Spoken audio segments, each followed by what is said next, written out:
សួស្តីបងប្អូនទាំងអស់គ្នាថ្ងៃនេះផងដែរខ្ញុំនឹងប្រាប់បងប្អូនទាំងអស់គ្នាពីរបៀបចូលលេង server Mikita MC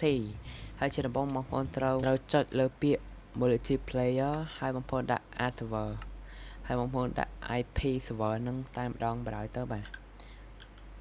Mikita